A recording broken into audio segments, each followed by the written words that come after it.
In the famous book, movie, and theatre production My Fair Lady, Professor Higgins explains to Eliza that your language is the language of Shakespeare and Milton and the Bible. New York entrepreneur and Christian activist Chuck Stetson is a founder of the Bible Literacy Project, promoting the purely academic inclusion of the Bible as literature in education. He insists it's not about devotion, but a fundamental foundation to understanding our own language, history, culture, and society. Dr. Stetson is a managing director of PEI Funds, a private equity firm based in New York engaged in providing liquidity to investors in venture capital and buyout funds. He's a graduate of Yale University with a BA and Columbia University's Graduate School of Business with an MBA. Dr. Stetson is a frequent speaker on education in a variety of venues, including to business leaders, community leaders, the staff of Congress, the White House, and leading universities. He has appeared on Fox News, CBS Sunday Morning, and The Today Show in America. His work as CEO at Essentials in Education has been featured in numerous Associated Press articles, the New York Times, Los Angeles Times, Newsweek, and in April 2007, in a cover story in Time magazine. Chuck Stetson was in Brisbane recently to promote his mission to enrich education with teaching on the Bible, a project virtually unanimously supported among university English professors as critical for understanding English literature. I caught up with him at his hotel to ask him about teaching the Bible in school. Warning, you are now entering a diversity zone where different opinions are tolerated. This is not a safe space. This is Pellowe Talk. Chuck Stetson, thank you very much for your time, and I'm very interested to hear more about this initiative that you're bringing into, well, you've done very well doing it in America for a long time now and sharing it with other nations, including Australia. Tell me what got you started in valuing the Bible for all public and private schools in America and other nations? Well, within there are two parts to that. First is the U.S., and I was asked to look at doing a major project for a group of business people that were interested in the Bible. They called the National Bible Association. Mm-hmm. And so as I looked at it, I came across some research from George Gallup that said that 75% of Americans want to see the Bible taught in public schools, but only 8% of the public schools do it. And of the 8% of the public schools that do it, it's an elective, so only 25% get exposure. So you have 75% of Americans want it, 2% getting exposure. I asked a friend of mine in the advertising world, what do you think of this? And the guy said, I've never seen a gap like that. Mm-hmm. Now, most times people would get discouraged at that. I happen to have I'm an entrepreneur, and when I look at something like that, I get more interested because there's something really wrong here. Mm. And as we started to peel the onion, we started to look at it, and we really had to address three things. The first thing we had to do is people had questions of whether it was legal. Of course it was legal, but people didn't have that understanding. So there was a group called the First Amendment Center. They had published Religion in Public Schools, a First Amendment Guide. And I called them up and said, well, what about the Bible and public schools, a First Amendment Guide?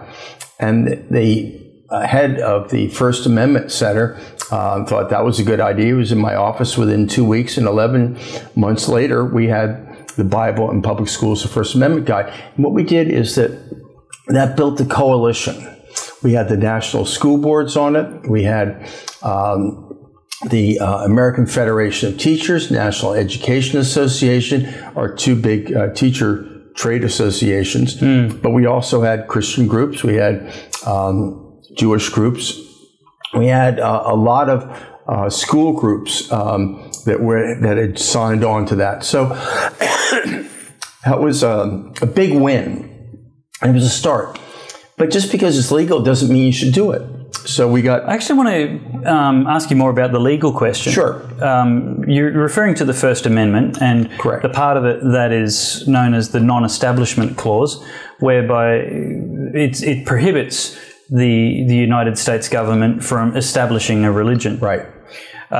So I think it's incredibly predictable, if not cliche, what the detractors from your program and this initiative would actually say, and that is that by teaching the Bible, you are establishing a religion. Is that in a nutshell what the biggest criticism is? We never had that because we managed it. And we managed it and said this is something that every person, regardless of their faith, and we actually did a university study on this, and we went to English professors at Yale, Harvard, Princeton, Stanford, University of California, Berkeley, and others.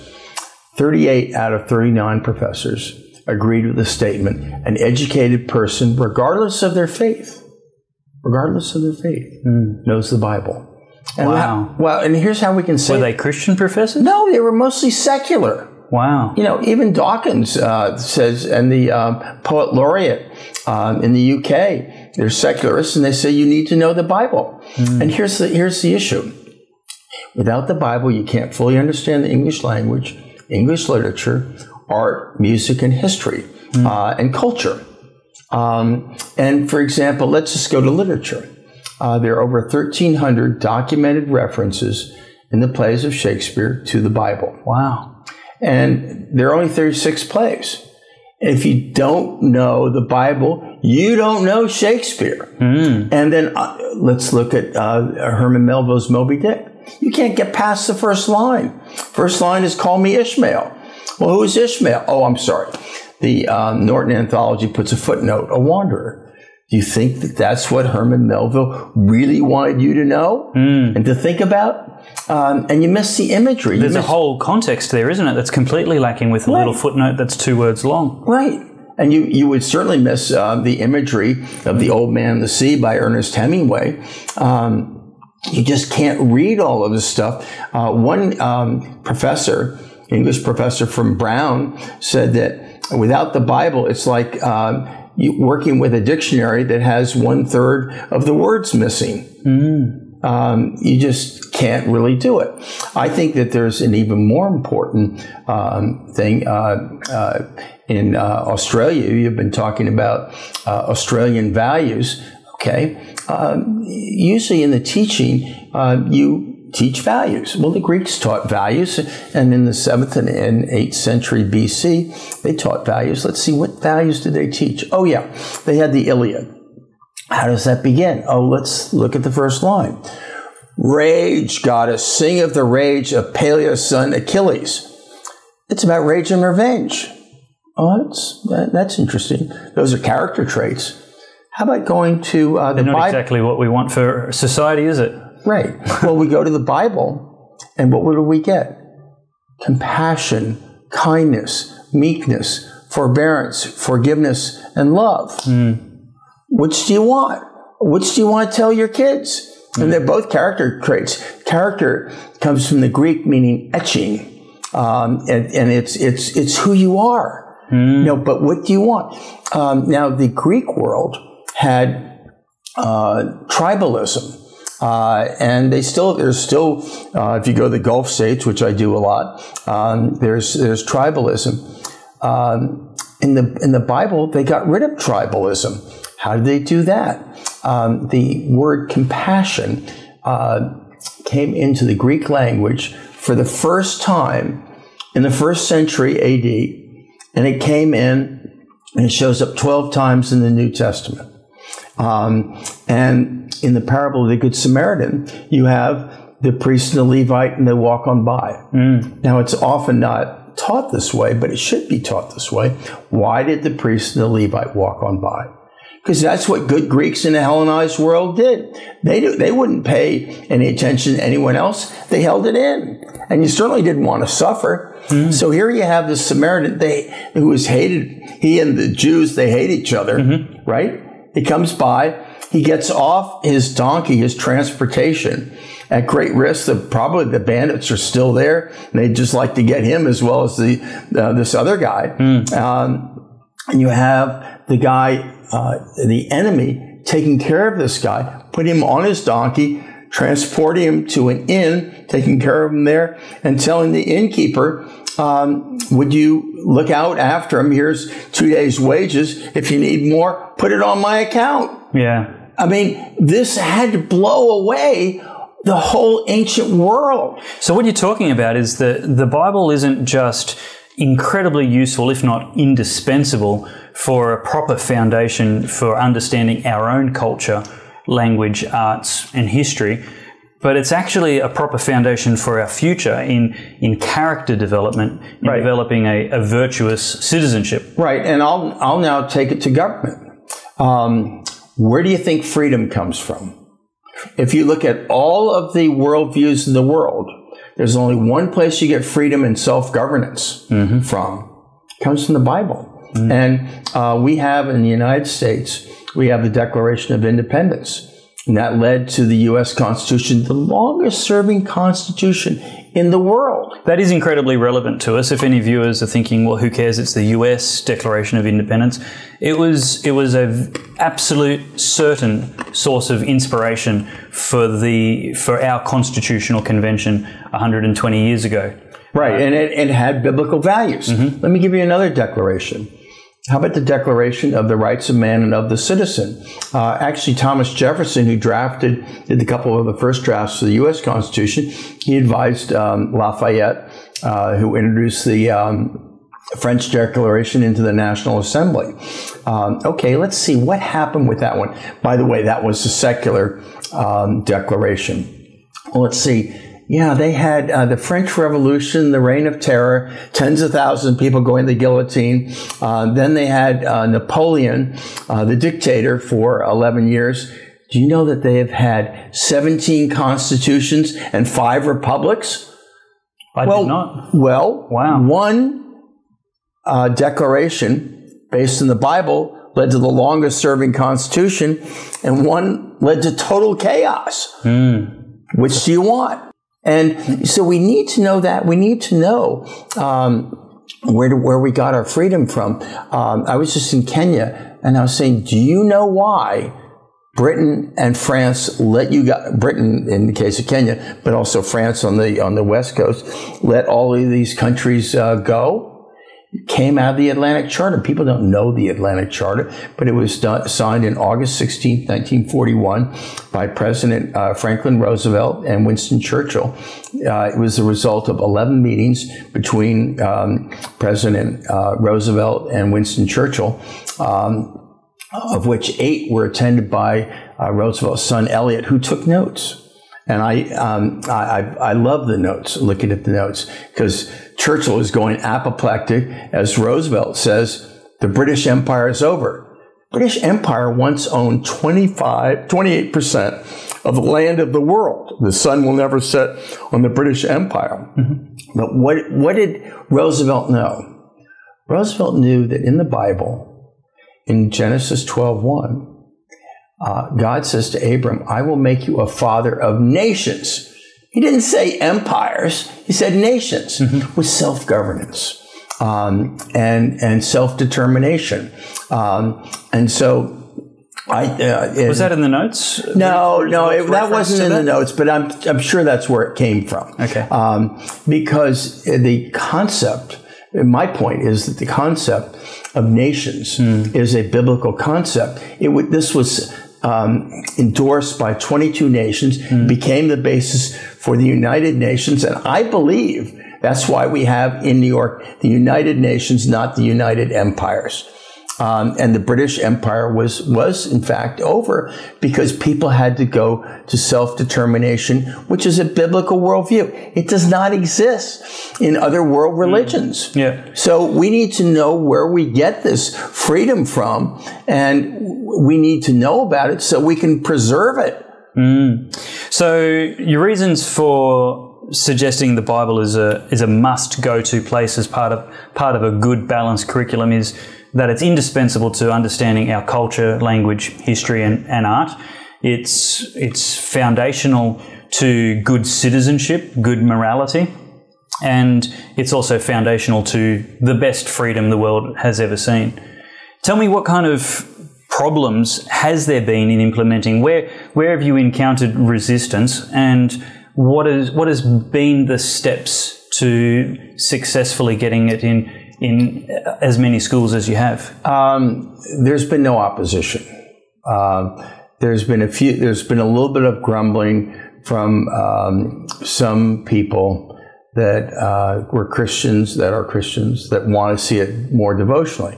In the U.S., we're not allowed to do it devotionally. The U.S. Supreme Court ruled in 1963, okay, you taught it academically and devotionally for 350 years. Yes, we understand that. But going forward, the devotional doesn't work.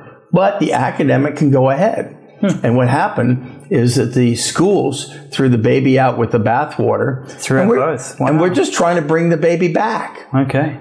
And the core of the baby is the Bible taught academically, because it's core for all the things that you just said.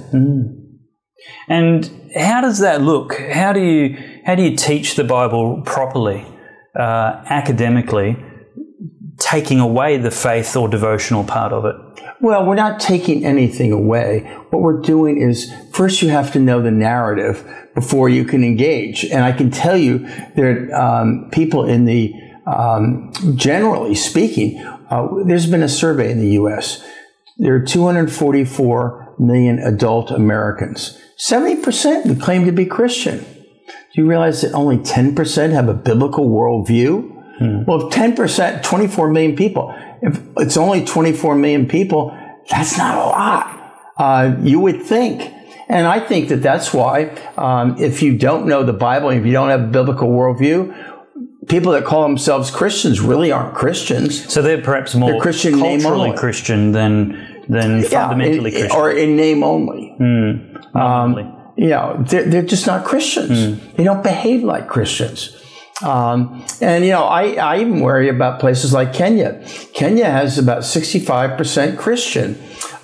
They are one of the most corrupt nations in the world. 141 out of 180, according to Transparency International. So what I'm talking to them about is saying, why don't we have a Christian businessman's code based on the Bible? You're not going to give bribes. A contract, you have to add 20% to pay the various necessary bribes. How about if you said, we're not going to pay the bribes? How about if you were the leaders based on biblical values? How about if you were transparent? How about if you stood up for what is right? I think that the biggest problem we have today is that we have Christians that don't have any clue what the Bible's about. So if they don't know anything about the Bible, how do you expect them to behave themselves and to act well? And so within the culture, we need to do, and I'll just speak for the public schools and the public schools only, but I think that we need to set a baseline of things that kids really need to know. And I think it's unacceptable not to teach it. You'll often find schools saying, well, we don't have enough time to do this or to do that. Make your time. Put it as a priority. Get your priorities straight. That's not what they're doing. And, I'm doing a little bit more of that. But, as we talk to the teachers, and we've been at various conferences, we hired people that have experience in selling to the public schools. And we've had, we have people that have retired as teachers who help us out. They know the system. They can get stuff in. So we have not had any real problems. And it's been really wonderful. And now people around the world are waking up. And I'll be in Britain, Finland, Germany, and Switzerland in the next 3 weeks to talk to the members of parliament and business leaders in those countries. I'm going to the Philippines tonight. Chuck Stetson, thank you very much for your time and for your efforts making the world a better place. Thank you. Well, what do you think? I'd love to hear your thoughts and comments, your opinion in the comments beneath this video. If you'd like to subscribe to future updates from Pellowe Talk, head to my website, davepellowe.com. And there you'll be able to become a partner for only $3 a month, or a little bit more if you'd like to help more, and be part of helping this free and independent voice continue for everybody. And I look forward to seeing you in the next episode of Pellowe Talk.